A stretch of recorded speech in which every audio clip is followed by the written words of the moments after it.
Hola, les mando un saludo desde la Ciudad de México.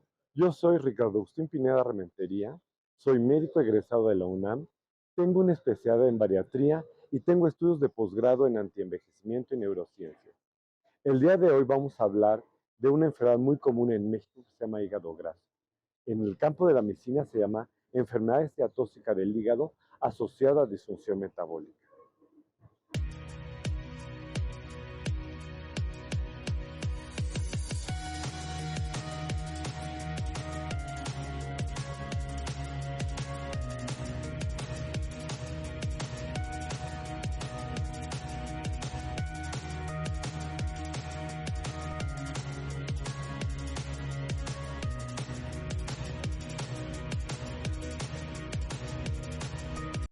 El hígado graso es la enfermedad hepática más frecuente en México.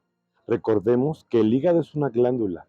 El órgano se encuentra en la parte superior derecha, cerca del estómago, los intestinos, la vesícula biliar, el páncreas, por debajo del reborde costal. Dentro de las funciones que tiene el hígado se encuentran muchísimas.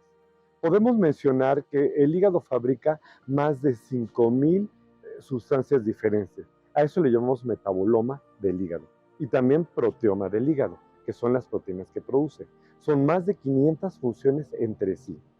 Vamos a recordar o a mencionar las más importantes. Primero, producción de colesterol. Segundo, almacenamiento de sustancias como glucógeno, vitamina A, vitamina B12, hierro. Entre otras funciones, fabrica proteínas. Y esa es lo que llamamos proteoma, en las que encontramos globulina y factores de coagulación como fibrinógeno, protombina, etc.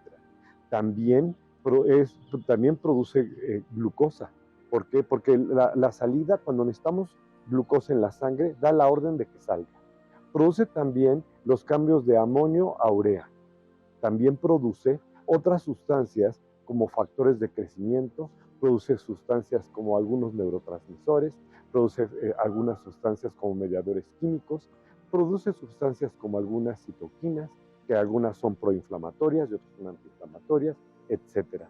Es innumerable la cantidad de funciones y tenemos que estar alerta, porque sin el hígado no podemos vivir.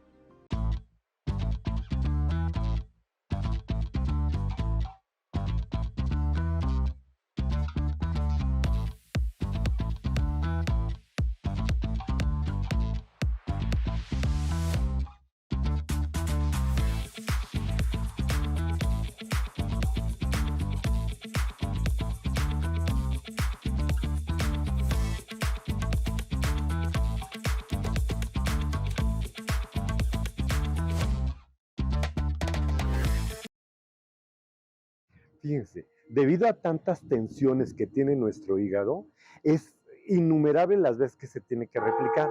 Por eso está programado citológicamente para regenerarse constantemente. Se dice que si tú destruyes el 90% del hígado y dejas un 10%, tiene la capacidad de regenerarse al íntegro. Esa es capacidad de regeneración. Podemos decir que la primera causa de hígado graso es la sobrecarga alimenticia, sobre todo de grasas y carbohidratos refinados y ultraprocesados. Esto va produciendo una estimulación en la inflamación que puede producirse en el hígado. Tenemos una sobrecarga y esta sobrecarga lentamente va a producir una inflamación de bajo grado. Esta inflamación de bajo grado está dada por una serie de citoquinas inflamatorias producidas tanto por el hígado como el tejido adiposo. Y en ellas tenemos factor de necrosis tumoral alfa, interleucina 6, interleucina 1 beta, factor de crecimiento fibroblástico 1, etc. Resistina.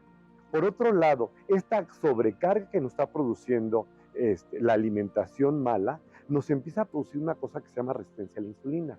Y la resistencia a la insulina es la base fundamental del hiperinsulinismo y es la fisiopatología de una obesidad. La obesidad puede llegar en algunos momentos a ser tóxica, que nos va a dar una especie de lipotoxicidad. La lipotoxicidad es la acumulación tanto de grasa como de grasa circulante. Podemos encontrar colesterol, triglicéridos y ácidos grasos libres en sangre en grandes cantidades. Pero también empieza a haber cambios moleculares dentro de la membrana. Eso es la hipotoxicidad estructural. Se llama perioxidación lipídica, donde las grasas empiezan a ser duras, poco movibles, y empieza a haber alteraciones de la permeabilidad, del movimiento de esas grasas, y empieza a haber una alteración en el intercambio entre el exterior y el interior de la célula. Para nuestra desgracia, la glucosa nos produce disglucemia. Disglucemia no solamente son los estados altos de insulina y de glucosa, sino también la glucosilación avanzada. Es que la glucosa se va pegando lentamente alrededor de las membranas celulares y eso aumenta la captación de insulina por los receptores en la membrana y de otras moléculas. También altera permeabilidad y nos va favoreciendo más la inflamación crónica de bajo grado. Por otro lado, nosotros tenemos unas células en el hígado que se llaman células de Kupffer. Estas células de Kupffer son las encargadas de cuidar al hígado, son parte del sistema inmunitario y entonces también producen citoquinas inflamatorias y aumentan más el grado de inflamación. En el hígado se encuentra un tipo de tejido que se llama células de hito. Yo hago así por chiquito. Estas células de hito son las que almacenan vitamina A, están en el espacio de Dice y se cambian por una biotransdiferenciación de todos los problemas inflamatorios, cambian de células de hito a células de tejido adiposo azul. Estas células son muy malignas y son capaces de producir la fibrosis que va entrelazada entre nuestras células, sobre todo en el espacio de Dice y posteriormente alrededor de los hepatocitos. Es la base fundamental de la fibrosis que se produce en el hígado por la presencia de grasa.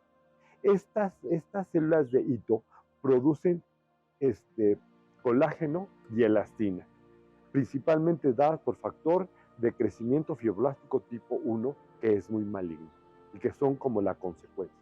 Cuando nosotros tenemos el hígado suceden dos cosas, las dos son muy malas, o nos produce favoreciendo diabetes, enfermedades cardiovasculares, enfermedades cerebrales, o nos produce la segunda parte, que es la fibrosis con la cirrosis y hepatocarcinoma o cáncer en el hígado. Es terrible esa situación y es preciso empezar a poner atención porque hay momentos que puede ser reversible y hay momentos que son irreversibles. Depende de nosotros intervenir en forma adecuada y en forma preventiva para no llegar a estas condiciones.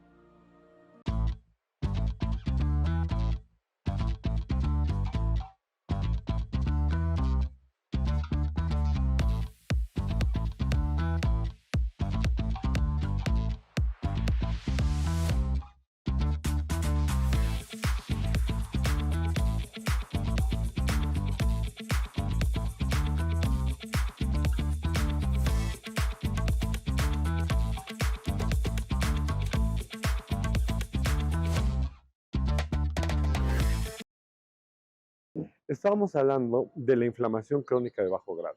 Tenemos otro problema, esa mala alimentación que estamos hablando de la grasa ultraprocesada, la grasa refinada, los carbohidratos ultraprocesados, también producir alteraciones en la microbiota intestinal.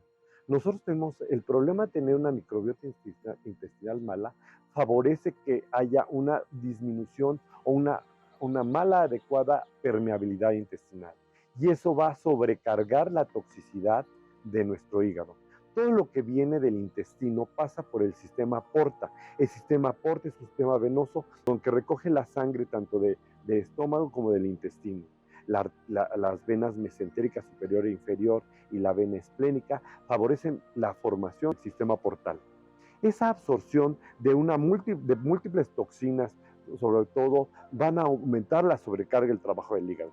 Otro de los problemas que tenemos en el hígado, yo había mencionado la parte de detoxificación hepática. Tenemos dos fases muy importantes. La primera, la fase 1, que es a base del grupo de Estocolmo P450, hidroliza y trata de sacar esa sustancia a través de hidrólisis y de pegar radicales hidroxilos. La segunda parte, mucho más importante, es la conjugación. Al no realizarse esa conjugación adecuada y esa hidrolización adecuada, eso aumenta la toxicidad de las personas. Eso favorece más que el individuo se encuentra aún con mayor inflamación. Esa inflamación que nos va a provocar otras alteraciones, sobre todo del ciclo circadiano. Tenemos problemas para dormir, tenemos problemas para despertarnos, tenemos cansancio durante el día, tenemos nicturia en la noche, o sea, aumentamos la frecuencia y empezamos a tener alteraciones al comportamiento. La falta de una adecuada producción de neurotransmisores como la serotonina en la microbiota y la dopamina hace que la conducta de ese individuo se porte en condiciones irritable, estresado, no sé, desubicado, con poca tolerancia a la frustración. Otro de los problemas que tenemos, ese estrés crónico que nos está produciendo ese hígado, aumenta en una hormona que es muy importante, adrenalina y cortisol por las suprarrenales. Ese cortisol que nos está aumentando nos produce hiperadaptosis, o sea, una grasa que se parece mucho al síndrome de Cushing. Nos pone gordos en la cara, nos hace un cuerpo de tonel y una atrofia de nuestras extremidades, o sea, que empieza a aparecer sarcopenia. Es un problema muy serio y tenemos que intervenirlos adecuadamente y en forma temprana, porque tarde o temprano nos podemos morir de eso. Una situación de inflamación crónica de bajo grado nos va a aumentar los radicales libres. La formación de radicales libres provocados por la inflamación hace que la respuesta antioxidante de nuestro cuerpo sea insuficiente. La presencia de glutatión, de superóxido dismutasa, de catalasa, de toda la cadena antioxidante se ve disminuida. Y eso aumenta el daño celular a todos los niveles. Le pega a todos los niveles de la expresión de todas las células madre que tenemos a disposición para regenerar nuestro cuerpo. La perioxidación lipídica no solamente se encuentra en el hígado, se encuentra en todos lados. Y eso nos va a producir, sobre todo, un trastorno muy grave, porque no solamente se oxida la membrana celular externa, sino la membrana de todos los pequeños organelos que se encuentran en la célula, como el aparato de Golgi, los ribosomas, el retículo endoplásmico liso, el rugoso, los lisosomas, etc. También la glucosilación avanzada va a hacer que la presencia de receptores para insulina se disminuya y por ende va a producir una resistencia a la insulina porque los GLUT4 no se van a presentar en las membranas del tejido tanto adiposo, muscular y en otros tejidos que se necesitan. Esta combinación de glucotoxicidad, lipotoxicidad y también estrés oxidativo hace que empiece a haber una cosa que se llama burn, o sea, una quemadura. Estamos en un momento decisivo de inflamación que nos está produciendo alteraciones a todos los niveles. Estaba yo diciendo que le pega a la estimulación de las células madre. Y hay dos células madre muy importantes. Primero, las de músculo. Las células satelitales se ven realmente afectadas y esto a la larga va a producir una sarcopenia. La sarcopenia, sobre todo el músculo esquelético. Y lo más grave, tener sarcopenia del músculo liso. La sarcopenia del músculo liso asociada a hígado graso va a producir alteraciones mayores en la permeabilidad intestinal y en la motilidad intestinal. Va a haber reflujo, va a haber estreñimiento, va a haber distensión, va a ser la presencia de divertículos y otras cosas, así como pólipos. Y por último, lo que pasa en el sistema nervioso central, en el cerebro, las células ependimales, que son parte de las células madre, disminuyen la neuroplasticidad cerebral. O sea, la posibilidad de concentración, posibilidad de poder crear, estudiar, aprender, se va a ver muy disminuida. Y desafortunadamente la capacidad mental se ve deteriorada. Bueno, pues hasta la próxima, recordando que el progreso es a través de la enseñanza y el aprendizaje. Por otro lado, les recordamos que suscribirse al canal y recordar que tenemos 2 sesiones presenciales, el segundo miércoles de cada mes a las 8 de la noche y el último domingo de cada mes a las 12 del día.